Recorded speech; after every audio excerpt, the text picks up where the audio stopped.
I concluded last video by showing this presentation binder. Presentation binders were like part of the selling kit that was given to new distributors. This particular one belonged to a former distributor who paid around 60,000 American dollars for distributorship licenses to be able to sell their very expensive super basic computer program. And this is what it looks like. It's something that the distributors use to present their sales pitch and recruit new people into the scheme. I don't know if they still use this one, but they certainly used up until the early 2020s, so not long ago.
Now, when talking about TechnoTutor and Self-Perfected and the early 2020s, it's quite important to mention what bait and switch is.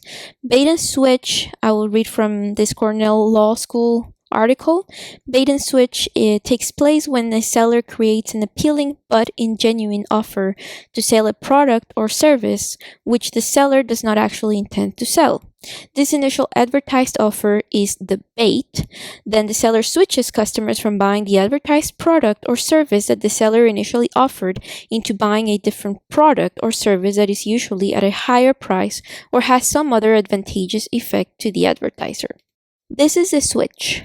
Normally, the switched product that the customer buys is usually at a higher purchase price.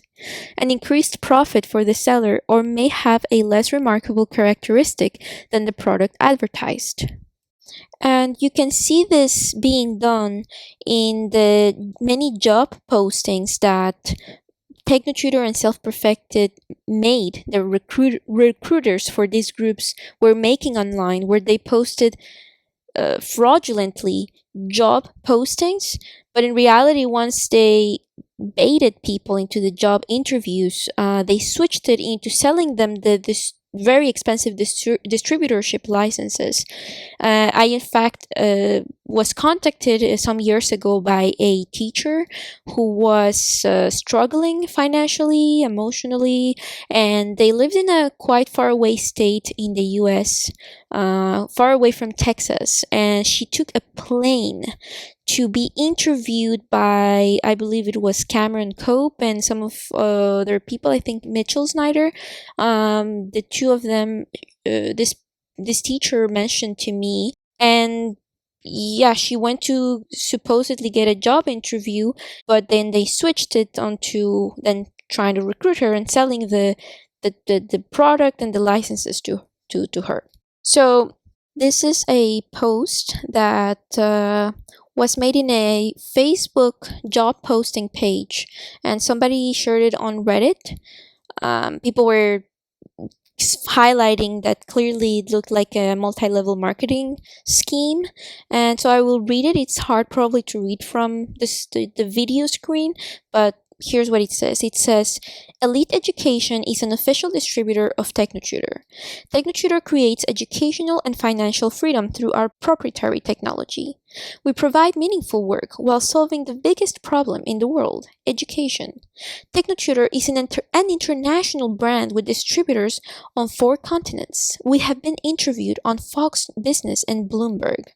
As a sales representative for TechnoTutor, your work includes show our programs to families looking to take their education to the next level, have fun, make a lot of money, receive a world-class training program, and you will be using our TechnoTutor to learn new skills you may never have thought you could develop.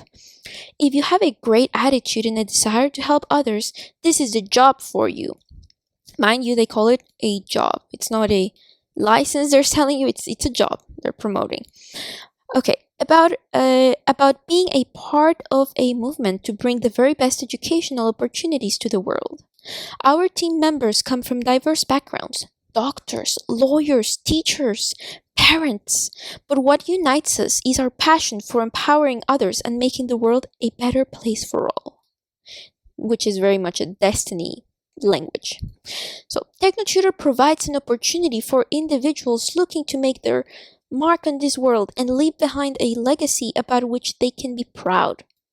We invite anyone interested in working with TechnoTutor to contact us and learn more about what it takes to be part of the team. At TechnoTutor, we are a complete 180 to the traditional education system, and that means we tend to work with those who see things differently. Have you ever seen a 2-year-old reading at first grade level? Look us up on YouTube and Facebook and see some of the amazing results our clients achieve with TechnoTutor. Join us and become a member of one of the fastest growing companies in education today. Also, feel free to reach out to us if you have any questions and may be interested in this tremendous opportunity. So, join us to be recruited, basically. Elite Education Sales Representative, Minneapolis, contract, $2,000 to $5,000 a week, they're telling you. This one is another example. Somebody on Steemit asks, is TechnoTutor.com a scam? I saw an ad for a job paying $50 to $100 an hour and up to $2,000 per week, over $100,000 a year. No experience needed, it said. Website seems very basic and it seems like an MLM. No definite product being sold, nothing available about what the job would be like. Anything that says create financial freedom is a big red flag. And yeah, showing this, get in touch with TechnoTutor, contact us with any questions, free learning skills assessment, blah blah blah. And this clearly looks like bait and switch. Some of their distributors online have actually even claimed that they offer living wages to people, when in fact you first have to pay huge amounts of money just to get in the so-called opportunity, and then try to sell a super basic program for around 7,000 American dollars and get commissions. So that's not a living wage, that's a sales commission, and that's not going to guarantee people can make a livelihood out of that. Here's somebody on Reddit talking about this as well. They say, TechnoTutor is still happening. I recently attended an interview for a sales representative role in the Miami area. The advert said it was an education sales role. Salary, $46,000 to $92,000 per year. I mean, again, they give different ranges in different posts, right? The first stage was an aptitude test and general interview chat. I was instructed to text between 5 p.m. and 6 p.m. that evening to find out I'd been successful in the first round. I found this slightly strange, but texted anyways. The second stage was a 2-hour presentation on the company and very vaguely product. The interviewer began by asking what we thought was the biggest problem in the world. He proceeded to say lack of education was the biggest problem, and TechnoTutor could fix that. The presentation was read from a very basic and outdated book, which asked lots of very general questions and constantly alluded to TechnoTutor being the answer. I believe referring to presentation binder I showed you at the beginning of this video. It says, we then did a reading age test based on a medical passage about the heart. There were follow-up questions to test comprehension and short section on word recognition. We were given a score and told it was easy to see the cracks in our education foundations and how TechnoTutor can reopen the window of learning and fix those problems. Of course, they'll definitely find problems in you, and then they'll tell you they have the pill, to cure you of your problems. They'll see you struggling. They target usually very vulnerable people, and they will give them the solution to end their problems. That's like cults 101 or fraudulent schemes 101, right? Okay. They continue. This was followed by a short time using the TechnoTutor software. It was extremely basic and words repeatedly on the screen. You had to type the word as you spelled it out loud and then repeat the word again. Afterwards, we were given a page with medical words, which we could now decipher because TechnoTutor had taught us Latin. The interview tried to claim the tool was so powerful, it basically could make us a doctor without med school. Jesus. I thought this claim was truly insane. Yes. But at this stage, I was no longer buying a word they said, but I was interested to see where this craziness was going. I questioned the interviewer about the research behind the system. He just told me multiple stories about people who can now read because of it, and how TechnoTutor made him a better person and gave him this great life, blah, blah, blah. Next, we had to sign an NDA, so non-disclosure agreement, before he discussed pay structure, major red flag. The day ended with same strange request for me to text the interviewer between 5 p.m. and 6 p.m. I didn't call, but they called me. I was once again successful. On the final day, I was offered the quote-unquote job and then asked what level I'd like to start on. The higher the level, the more you had to pay upfront. Well, here's the switch, right? I already knew I wasn't going to take the job, but I was curious to see how far this sales pitch would. I was assured there was a 5-tier marketing strategy to bring in leads. Told if you did 34 sales pitches a month, you were guaranteed $3,000 a month. I was told about the friends all around the world I'd meet on the weekly Teams meetings. And of course, I was told in many different ways how TechnoTutor would change my life, give me financial freedom, and give a better future to all children, and therefore fix the problems of the world. Anger, school shootings, etc. I just wanted to share this to make sure people are aware. I mean, how can they guarantee that a person is going to make $3,000 a month? How can they? How is that guaranteed? And also, when you talk about 34 sales pitches a month, that means you're making at least one a day, which means you have convinced one person a day to buy a super basic program for $7,000? How realistic is that? It's not realistic, and no, they cannot guarantee people will make money from this. And one of the claims that self-perfected and TechnoTutor leaders and recruiters and founders would claim was and is that they are on the path of becoming billionaires. And when you think about what it takes for a person in this world to be a billionaire, and think, for example, of Duolingo, which is widely used across the world. And a chart like this that I found online, even Duolingo is not making billions. So on what grounds do they claim that this system is going to make them billions? You have to ask yourselves. So just some point of comparison here. To grasp the absurdity of these claims and aspirations of this group, when you think in numbers and what it really amounts to in the real world. Another deceptive claim that the TechnoTutor leaders and founders and the distributors would sometimes make and this is also mentioned in the article that I covered in my last video, is that they would talk about TechnoTutor having all the words from the Oxford Dictionary. They use specifically the Oxford Dictionary when talking about the dictionary, the source of their definitions in the program. And I remember asking myself after I left this group and the cult of Destiny, asking a lot of questions about just how many lies this group tells. I remember thinking about it and realizing, wait a second, how can they even have access to the Oxford Dictionary? How can Oxford give them the rights to use their dictionary?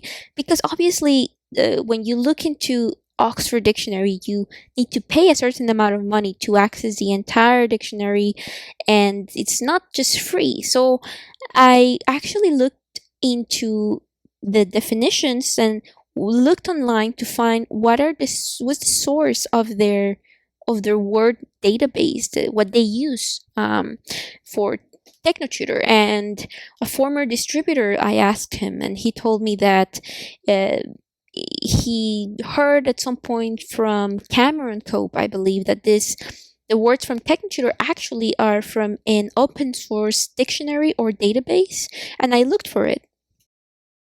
On YouTube, you can find this 3-part video called TechnoTutor Demonstration, Complete Program Exposed.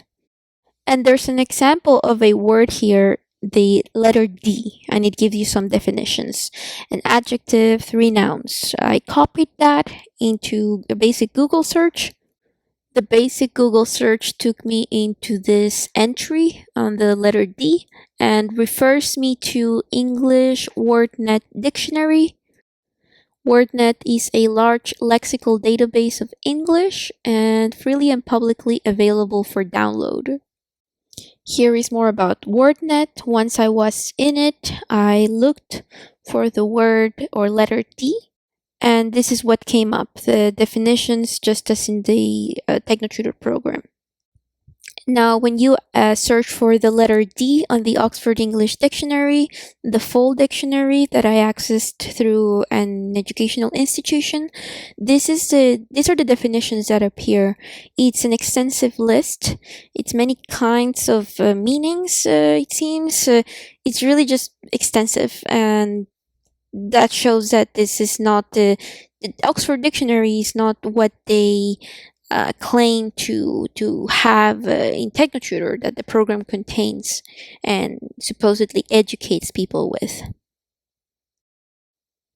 Here you have not only meanings, but you have use. You have fact sheets, additions. It's very extensive. You have history of use. It seems very, very extensive. Now, I also think it's worth mentioning that it's very easy for certain people to fall for the rhetoric of deceptive schemes and companies like TechnoTutor and Self-Perfected.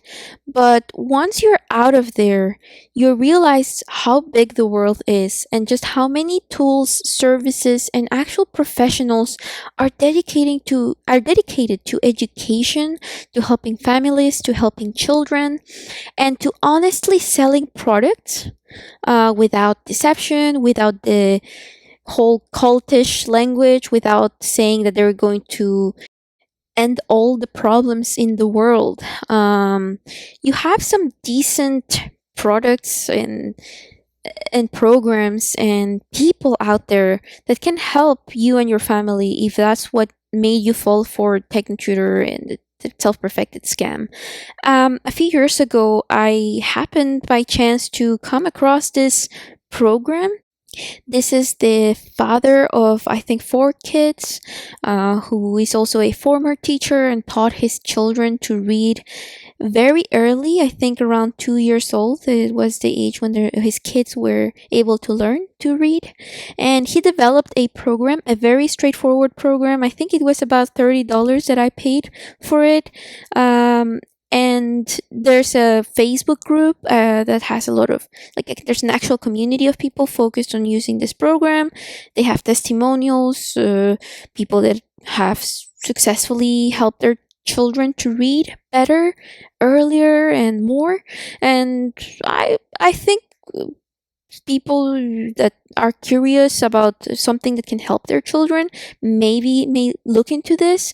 I bought the program, like I said, and there was nothing else than just the basic document giving you some instructions, tips, talking from the experience of this person as a teacher, and showing you, demonstrating you certain things, and some printable sheets. And so, yeah, I think this is worth looking into to get a sense of what a program that's not intending to recruit you into a cult and a whole scheme to supposedly make you rich looks like. It's straightforward program and nothing more than that. So yeah, if you want to look into this or consider, I only bought it at that point because I was curious to look into it, given all this, the testimonials and all of that. And yeah, it's a very straightforward program and nothing more than that. And that's an example of a program that you can find on the internet, in the world. There are so many people, professionals, people with professional experience that have created things to help families and children. Now, the next thing that I want to talk about, which I think is very, very important, is to describe and mention what I consider to be the main or central ideological sources of TechnoTutor and Self-Perfected. The first and main one being Desteni, as I see TechnoTutor and Self-Perfected as being offshoots or branches of this cult called Desteni. This is something that was explored in great depth by the recent YouTube video / documentary that was published on YouTube. I'll provide the link in the description box. And I think if the person who's watching this video if you haven't watched that documentary, I would recommend to pause on my video right now and watch that first and then come back to this part. Because what I want to do is to draw on the various ideological sources of the people who run TechnoTutor and Self-Perfected. Not all of them, but key ones, like Desteni, of course, and other communities like GIN, the Global Information Network, and the Neothink Society are really worth mentioning here, because that, I think, can help people understand better and have more tools, in a way, to think about when you're approached with certain claims that they make, certain ways that they talk, certain cliches that they repeat. It helps you to identify where this language comes from. Some of it, when they say, for example, best for all, some of it comes from Desteni, or self-honesty, best for all, that's Desteni jargon. The Global Information Network also has their own sort of jargon, way of talking and presenting themselves, which TechnoTutor and Self-Perfected copied a lot. And then the Neothink Society also influenced a lot of the claims and the kind of belief system that they have about their role in the world, and political role as well. This is a comment that a former member of Desteni, Jorn Hardes, made in one of the YouTube videos on this channel, and I think it's relevant to what I'm about to say. In this comment, Jorn responds, I believe, to another comment by a person talking about Bernard Pullman, the founder of the Desteni cult, and Jorn says, "I met him. As to why or how someone fell for this, is that Desteni or Bernard really targets a quite young audience with key trend words. Look how much people disappear in endless rabbit holes nowadays. His tactic was to criticize a lot of the already floaty theories and fantasies to gain credibility. That is how.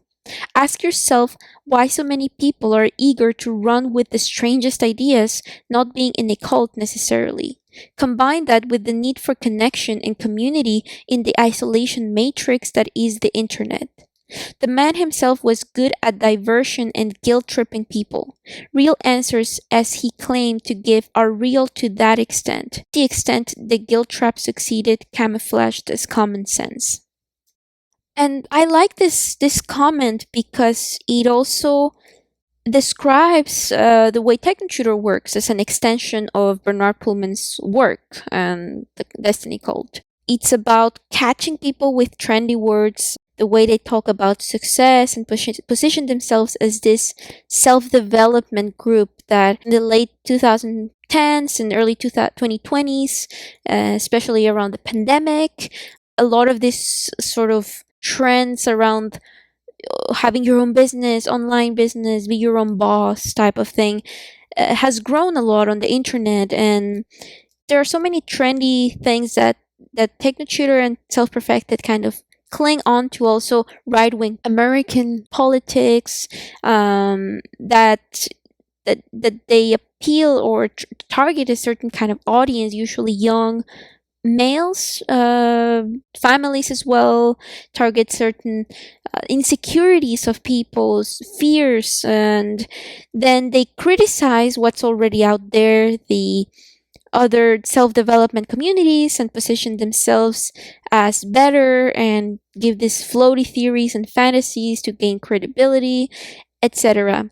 And to me, the way I look into Destiny and TechnoTutor, it's as a sort of algorithm trap or a rabbit hole, like Jordan says. People get consumed completely and lost in this like wormhole of the internet and an ideology like TechnoTutor that then drags them into something, completely different than what they initially were. For example, like me, I was recruited at such a young age, and the kind of direction it took me in, it caused a lot of harm in my life, these communities, and just I was trapped in this algorithm, so to speak, of Destiny, TechnoTutor, American right wing conspiracy theories, and this self reinforcing algorithm or echo chamber. Here is that same idea expressed in different words. Hello, based on my experience, I've observed that Destiny and TechnoTutor slash Self-Perfected draw heavily from various religions, cults, spiritual communities, and other belief systems. They seem to create a unique blend of ideas by mixing elements from diverse sources, which may explain why many, including myself, resonated with them at some point.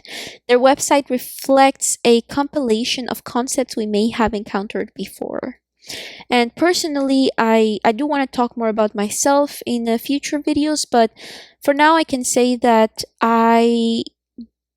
after leaving Destiny and TechnoTutor and being harassed and bullied by this group, by many members of this community, I came to realize that through talking with former members of other cults and activists and people that have very seriously researched this whole modern cult phenomena, I realized that in my family, a lot of there were from a very early age, I was exposed to a lot of cults, especially new age cult communities and Scientology as well, and this definitely shaped and prepared me in a way primed me to eventually join uh, Destiny and TechnoTutor.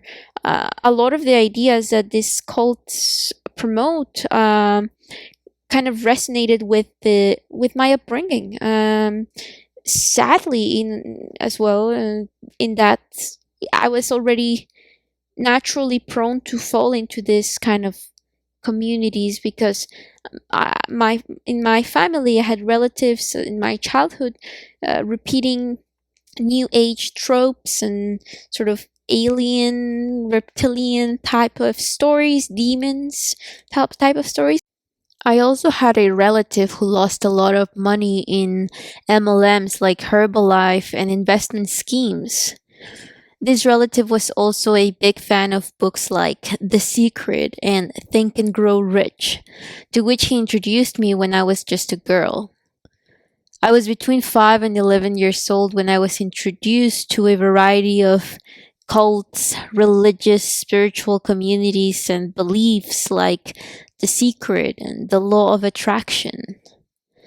And interestingly, one of the things that I remember from my conversations with Avery Williams quite distinctly, which I think is very revealing when I look back at it. I remember telling Avery Williams the story of this relative of mine who read The Secret and was a disciple of Scientology and joined all sorts of get rich quick schemes. And revealingly, he said that my relative would have been a perfect candidate for TechnoTutor. Of course, in that moment, I didn't really see anything wrong with my relative's life.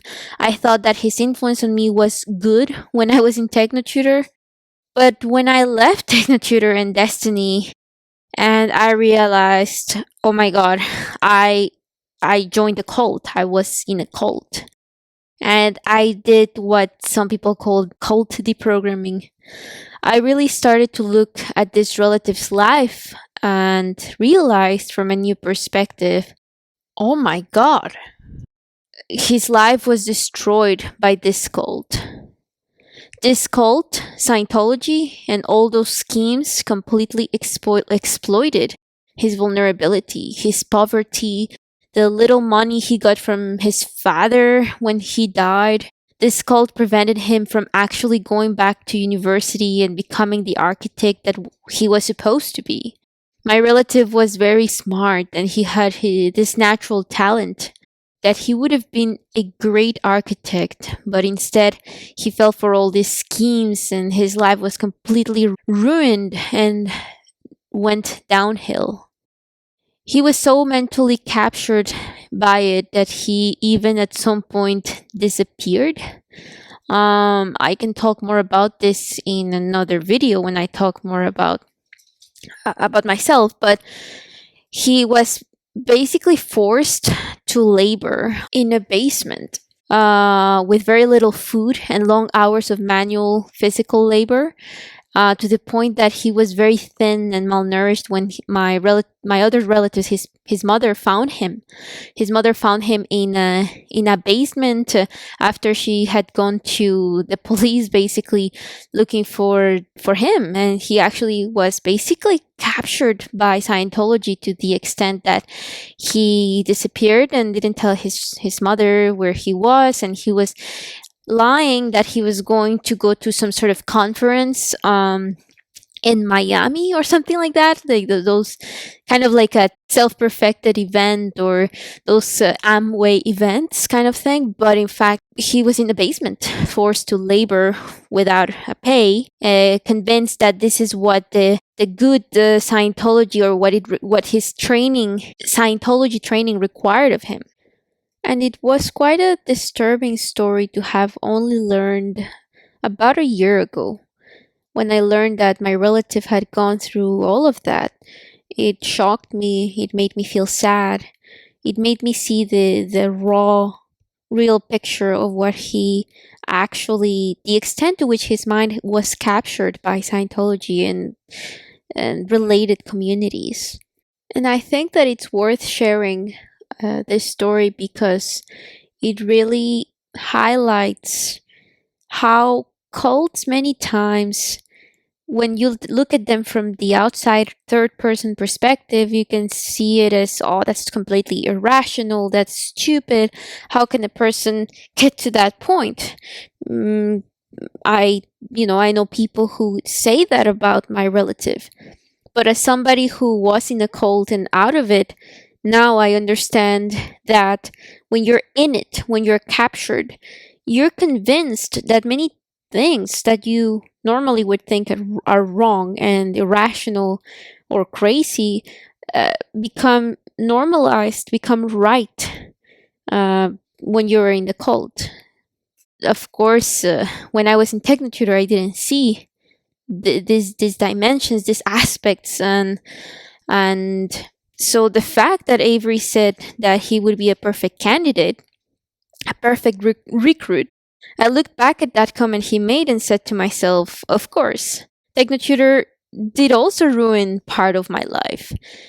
Gladly, I got out of it all earlier than I could have, because I could have stayed for decades in those communities.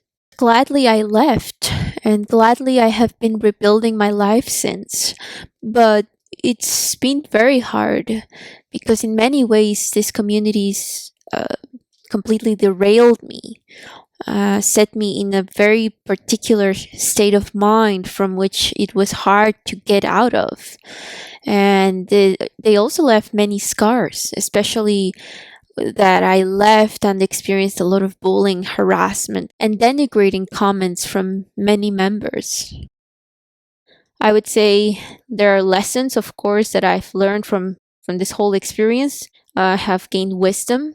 I have learned a lot about my vulnerabilities and susceptibilities, and now I am a lot more careful with and more critical of whatever I get involved into. And I do remember how many of the people, including myself, of course, who were recruited by Avery and visited him and participated in his so called clubhouse meetings in his home, where he lectured on Bernard Pullman and TechnoTutor, were very often very vulnerable people, or just people without a strong support system, who struggled in different areas of their lives. He did seem to target vulnerable people like myself at that point in my life. And it also makes me think about a lot of these children growing up and from a very early age being exposed to Desteni and TechnoTutor, this Think and Grow Rich, the secret law of attraction repackaged ideas. It is pretty concerning, and I empathize with their situation, because these children at some point will have to think for themselves. And I do think that for those that grow up entirely in this community, this ideological cult community, I do think some of them will see beyond it, and I at least hope it for these children. I know how hard it is to try to transcend upbringing and conditioning. It's hard, and many times for people it's obvious, when they look at it from outside. They think, oh, that's obvious that you're in a cult, but when you're in it, it's definitely not obvious. It's challenging to see it from a far away perspective, because you're absorbed into it. You're in this sort of algorithm trap, in this echo chamber, like I was saying. What I just said actually reminds me of this quote from freedomofmind.com. The myth: leaving a cult is easy and members can do it anytime they want. The truth: exiting a cult is often an incredibly emotionally and psychologically challenging process, often involving fear, guilt, manipulation, loss of community, and even threats to an individual's future/salvation. So, as I was saying, I think that given my upbringing, my childhood, and other circumstances, socioeconomic circumstances when I was a teenager, it became quite a natural thing for me to join a ideological community, a cult like Desteni, and eventually being recruited into TechnoTutor. It really matched the kind of things that I was exposed to as a child. My predispositions. The comment continues. For example, Bernard Pullman held Scientology books in his library, but he also often talked about books like Life and Teachings of the Masters of the Far East. It seems to me that he synthesized these influences to form Desteni and to make criticisms and provide alternative interpretations of religious books like the Bible and philosophical theories like Descartes' argument for mind-body dualism. In my view, people mostly find confirmation of beliefs they already held at some level in Destiny. Similarly, TechnoTutor slash self-perfected copied slash imitated slash drew from a lot of elements, beliefs of Mark Hamilton's Neothink Society and Kevin Trudeau's Global Information Network, plus Bernard Pullman's Destiny. If you understand their sources, you will understand them and you won't be impressed. They are maybe just slightly creative at formulating their own recipe of snake oil. And yes, there's very much like a recipe of snake oil with different ingredients, some from Destiny, Bernard Pullman, others from Kevin Trudeau, others from Mark Hamilton in the Neothink Society. And I want to briefly touch upon them, these three kind of key sources for TechnoTutor self-perfected ideology, as well as to mention some of the books that they use as references and that kind of reflect a little bit of what their ideology is about. And I think that this can help to more or less understand what they're about. It is clear, for example, how their list of so called principles of life or of living are but a mere copy of the Destiny so called principles of life and living. They may just copy paste them directly or maybe modify a few things, but it's very much the same thing. Now, it is also clear that their self perfected club and the recruitment scheme is very much a copy of the club, the Global Information Network, or GIN, which was founded by convicted felon Kevin Trudeau, and which they, for a long time, used as their recruitment pool until they were expelled from that club a few years ago. So that's when they started Self Perfected. This is an example of a newsletter email from Kevin Trudeau. It says, "Dear recipient, official communication. This letter contains one of the most important messages I have ever sent you. As you know, my businesses have generated billions over the years. You may also know that I have helped many people, starting with nothing, make millions. People always ask me how I did it. Well, there is one missing key to attaining everything in life a person wants. This is why most people fail. I need to share the one missing key with you in this letter because it could change everything for you almost overnight. Read every word of this letter. I will share with you in a few moments that one missing key that could make all of your dreams come true. I am sending this communication only to a very small number of special supporters that have been personally selected by me. You are one of them. I, and many others I have taught over the years, have used this one key to create massive financial wealth, international fame, and create an amazing life in almost every area. In fact, those who have used this one secret key have created companies that have generated billions of dollars in businesses. We have created lifestyles like that of the rich and famous. By using this one secret key, I have manifested into my life all the material things you could imagine.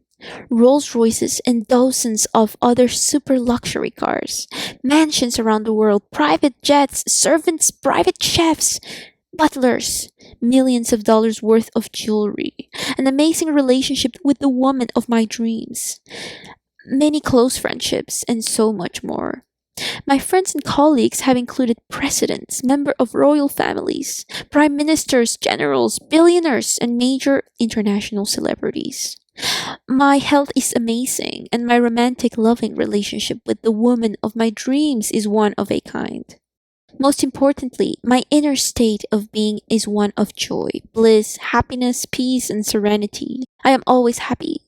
In addition to being a famous, internationally known, mega successful businessman and celebrity that has been called by the Wall Street Journal, New York Times, and Chicago Tribune the master of modern day marketing, a true marketing genius, the infomercial king, America's marketing guru, Many people also call me a spiritual master, a master of energy, a guru, a saint, an enlightened, self realized master. I am humbled by those accolades. I see energy. I can move energy and clear energetic blocks. I guess he's like Goku or something. And I'm also anchored in the perpetual bliss and love of oneness with the universe. I truly have lived a life that reads like a Hollywood fairy tale. My life of success and riches are beyond most people's dreams. Most importantly, I am blissfully happy. I wake up every morning and say, I love my life and love being alive. I really do have it all. I have what you want and have been where you are. But I started off broke and never went to college.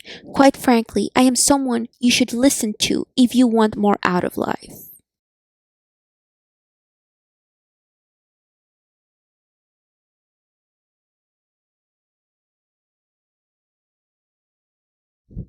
So, the rhetoric that I just read in that communication from Kevin Trudeau is something that was very much emulated and inspired the way in which Cameron Cope, Avery Williams, and the TechnoTutor distributors and the self-perfected and all these founders and Katie Conklin, they present themselves and making this sort of grandiose claims about their happiness and success and their achievements and where the company is heading. I want to read, for example, this Unlock Fort Knox to an Abundant Life, the description of the book supposedly written by Cameron Cope and Avery Williams, published in 2019. It says, have you ever felt like you deserve more from life, but it seems that no matter what you do, the world is against you? Have you always felt that you are here to do more, but that real success seems to elude you? Does it seem like only a few know the secrets to wealth while most struggle? Have you always known that you have the potential for greatness, but it seems to be blocked away in some vault that you just don't know the code for? Unlock Fort Knox is not your typical book on wealth creation. Whereas most books will try to teach you the techniques, tips, and tricks to creating wealth, this book takes you directly to the source of wealth, which is within you. I guess your bones or bone marrow, maybe? The key to creating financial abundance is already within you. This book gives you the codes to open the vault so that the life you have dreamed of can flow from you like a river flows down a mountain. This book gives you the codes to know who you truly are. Access your absolute sovereign individuality. Create a stable, fulfilling agreement between man and woman. I guess same sex relationships are excluded. Establish true emotional stability. Yeah, like the very abusive and violent words that you throw at people that live your cult. Okay, shows definitely a lot of emotional stability. Unlock your full potential to create financial abundance, some and so much more. If you have been searching for the keys to an abundant life, then we have good news for you. Your search is over. The rhetoric used in this book is definitely similar and shows that style as what I just read from Kevin Trudeau. They Kevin Trudeau was an influence and example for them in the way they devised their marketing, sales pitch, and style of communicating with people and recruiting. You can easily see a lot more examples of the rhetoric in the style of Kevin Trudeau if you look at their social media posts and those so called testimonial websites.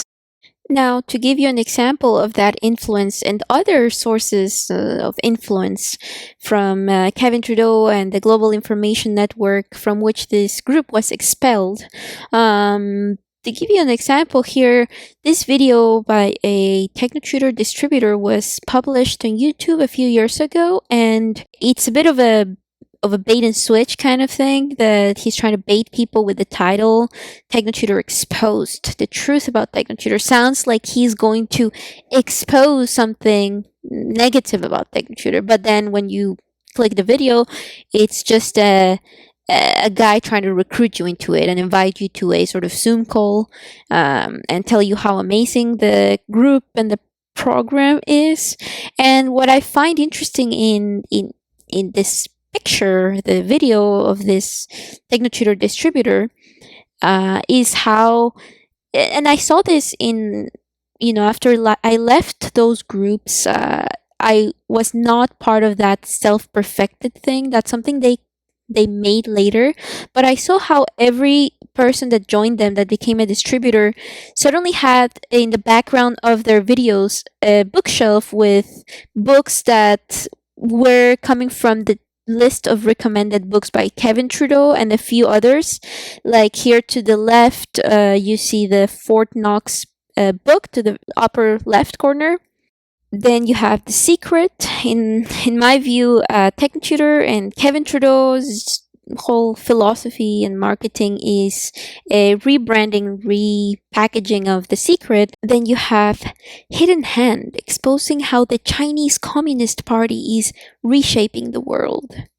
I remember watching this video in which this distributor and founder of Self Perfected, alongside Cameron Cope, Avery Williams, and Katie Conklin, Mitchell Snyder, was making a video about how he wasn't going to allow his children to watch or use TikTok, because, pushing this unfounded conspiracy theory about, although he claimed it as a fact, about how TikTok in the US was this tool that the Chinese government was using to dumb down people in the West, but that in China, TikTok was educational.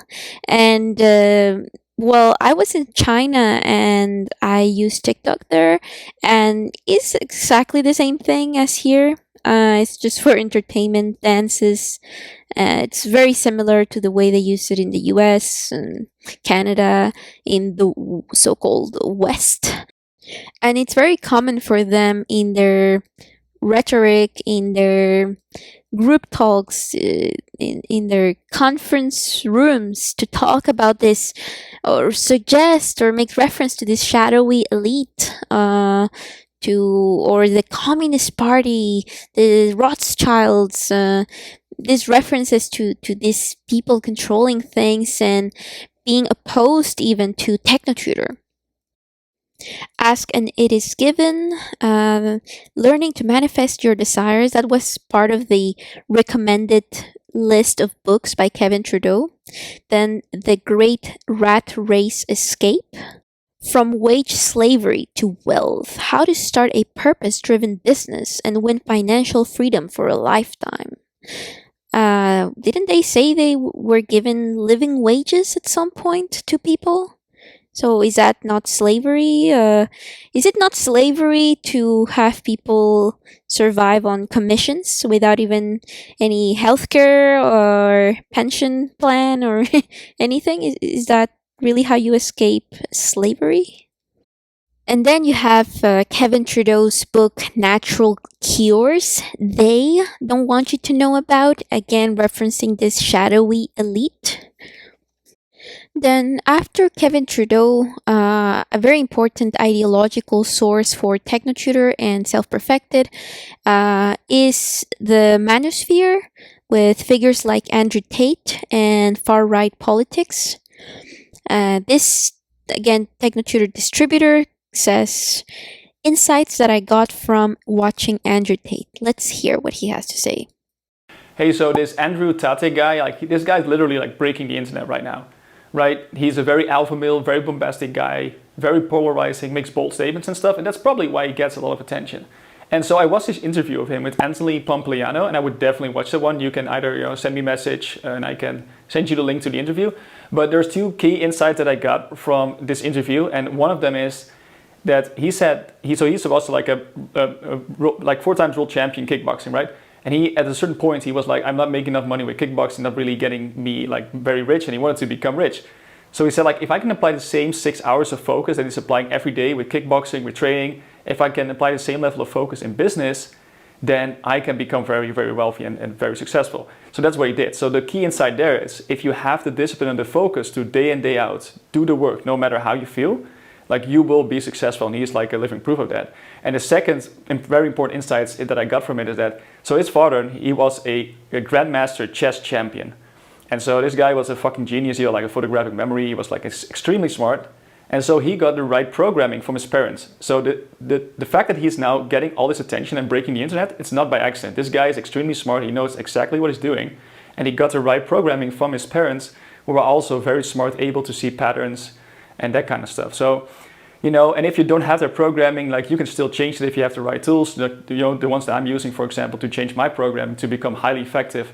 So it's not like you're like doomed at all. But, you know, if you want to know more about that, just send me a message. But, you know, those two things are really key. That if you apply the discipline, if you apply it, you know, day in, day out, you do the work, you will get there. And if you have the right programming, or you reprogram yourself to have the right processing ability to process information, to make the right decisions, you will inevitably be successful if you do those two things. And he is a living proof of that. So that's what I wanted to share in this video.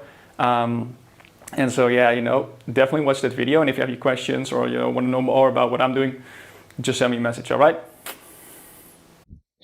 I mean, it really says a lot about this group. The kind of figures they're setting as examples of so-called successful programming, right? 25 things Andrew Tate has said about women. About women in general, he says they're intrinsically lazy. I'm not saying they're property, I'm saying they're given to the men and belong to the men. Women shouldn't vote because they don't care about issues outside of how they feel.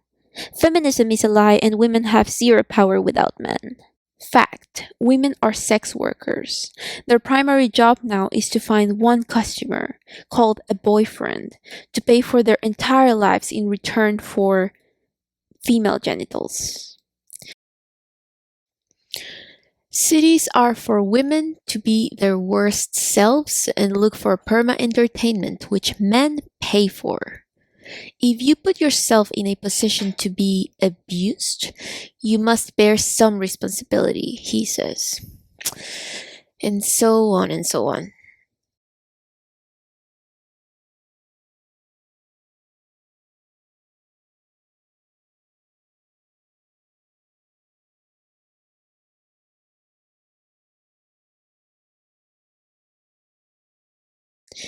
Here are some examples of Avery Williams, one of the heads of TechnoTutor and Self-Perfected, tweeting and retweeting Andrew Tate, suggesting by what he's tweeting that he sees and treats Andrew Tate as a figure of relevance, worth listening to, an example apparently to himself and his group.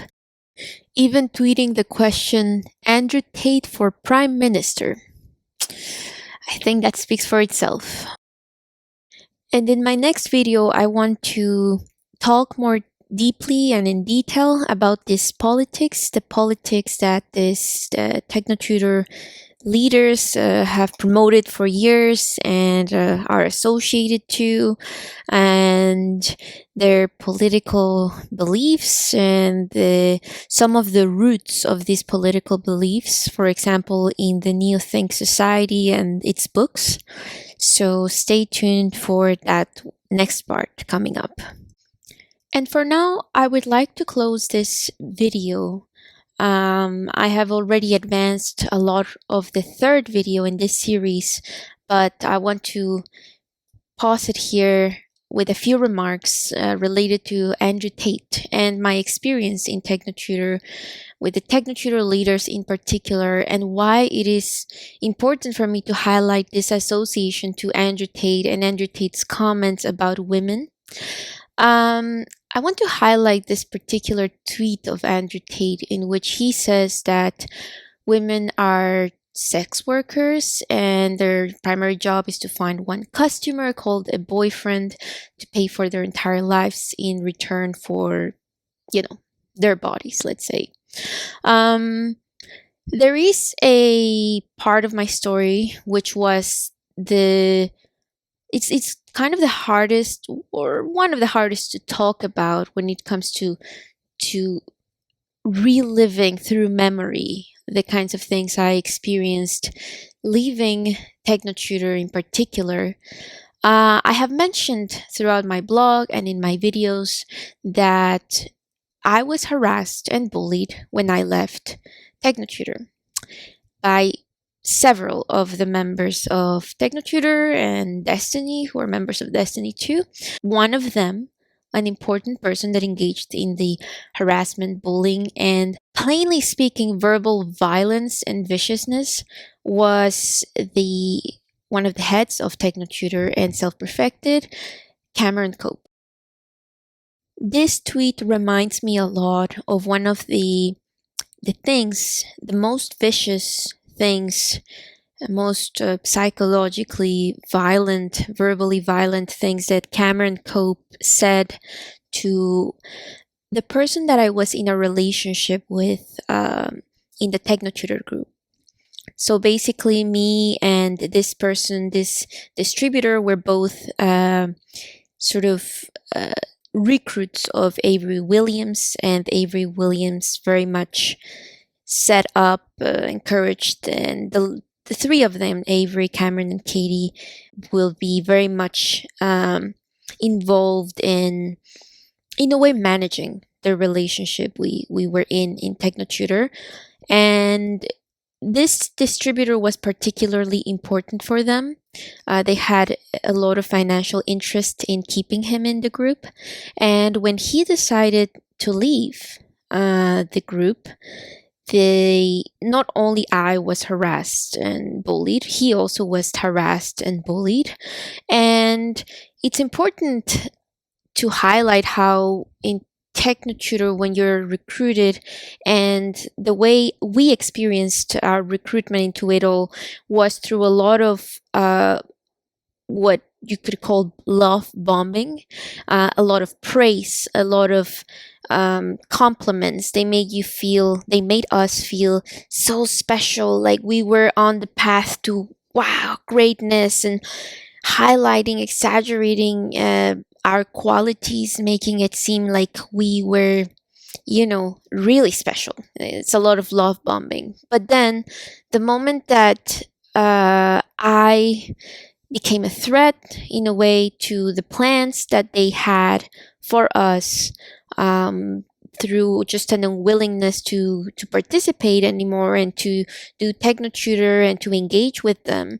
In that moment, I became a threat. And little by little, this partner that I was set up with, that I was in a relationship with in the group, also began to see um, the, the the raw reality, the real colors of this group and these leaders, these people, and then started to take distance, and started to just not want to participate as well in that group. And so Cameron Cope recurred to claims that intended to denigrate him, to demasculinize him, to make claims about his masculinity, and also to make him believe in a way that I was not, that I was crazy, basically, that I was manipulative, that I was, painting me in a very negative light to him, to try to somehow get him to be back in the group. Ironically, the more he insisted and the more violent he became in his claims and vicious claims about him and me, the more he and I as well saw his real colors. But one of the reasons why I became really determined to really talk about this group, to share my story, and what led ultimately to this YouTube channel and blog, was that Cameron Cope said to my partner in that moment from TechnoTutor that he was a weak man, and that he had betrayed the group, the TechnoTutor group and his principles. He said, "You betrayed your principles." He used a reference, a ridiculous reference to the movie The Matrix, saying that he was my partner had betrayed the group of TechnoTutor just in the way that the guy in the movie The Matrix betrayed his team. And the key kind of relation to Andrew Tate and this misogynistic undertone in a lot of his claims was that he had betrayed his principles and he was a weak man because of the sex that he was having with me, and that he didn't want to lose, and that's why he would rather betray his principles and the group and his supposed purpose in TechnoTutor for sex, for me, for my body. And I'm putting it in the plainest, most neutral terms possible, but the way he said it was very vulgar, pretty disgusting, and it's really uncomfortable to talk about it just because of how vulgar it is. But that is what he said. He amongst many other things he would say to him about me. Um, Again, demasculinizing, attacking his masculinity, and depicting me as untrustworthy, basically, and also objectifying me, my body, my sexuality, as if I was in a way hooking him with that, and that's why manipulating him sexually somehow to leave the group. And this kind of verbal violence and disparaging claims about me, false claims about me, meant to depict me as untrustworthy by the leaders and multiple distributors of this group, TechnoTutor and Self-Perfected. This attacks, this violence has never really completely ended. In the month of July, I posted this blog. For now, I just want to put the title here and invite people to read it directly. It's a long blog in which I give a lot more details about my story in TechnoTutor with TechnoTutor, and how that dynamic of the relationship in which I was matched by the leaders of TechnoTutor, how that kind of worked, and what happened that made me want to leave that group. I go into more detail there as I respond to a recent comment that was left in that month, in the month of July 2025, by a TechnoTutor member and longtime Desteni member. This a comment left in the comment section on YouTube of the recent YouTube video / documentary on Desteni. In this comment, he is basically saying that, he makes all sorts of claims, trying to disparage me, to speak badly about me, to depict me in the worst possible way he can, with the very limited resources of knowledge about me and my life that he has, to the point he has to recur to making up some very, I would almost say, funny lies, like the kind of desperation he kind of, you can see that, I can see the desperation he has to really make people think that I'm not telling the truth in my videos, or in the short kind of interview that I gave to the video content creator there. But yeah, there is this desperation evident in the way that he makes up a lie about me, my occupation, my character, and even, like, first of all, this person that made this comment never really interacted with me in a meaningful way. We very, like, I knew him as a TechnoTutor distributor and Desteni member for many years, but I mean, I don't even know if we ever exchanged a direct message. And if we did, how, I mean, I don't even, have any recollection of instances that me and him held a significant conversation of perhaps more than 5 minutes. Um, I remember just meeting him once many years ago in one of those TechnoTutor Gin events, and that was about that. And he claimed things about my life right now, which he has absolutely no access to. He doesn't know about me and my life since I left that group. And even when I was in that group, he like really didn't know. He just didn't know anything that much about me. And he just regurgitated, spitted out the same kind of narrative that the leaders of TechnoTutor have tried to paint about me and the partner that was also there and that left just as I did in that moment. This person again just made lots of claims, and I responded directly in the blog here title that I posted. I invite just people to read it.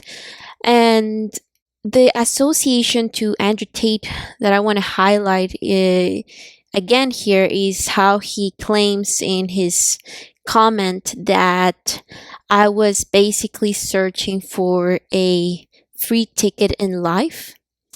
And that like little sentence he put there really reveals a lot more about himself and the group, and the misogyny, the underlying misogyny kind of floating around in that group that that has to be really highlighted, and that I'm trying to highlight here by saying that I was looking for this free ticket in life. It's and the thing that Cameron said all boils down to this kind of view of women, where women are in a way searching to take advantage of the man as much as they can, really. And I want to highlight this as well because there are a lot of women who have joined these groups and who have chosen to even have children in this group.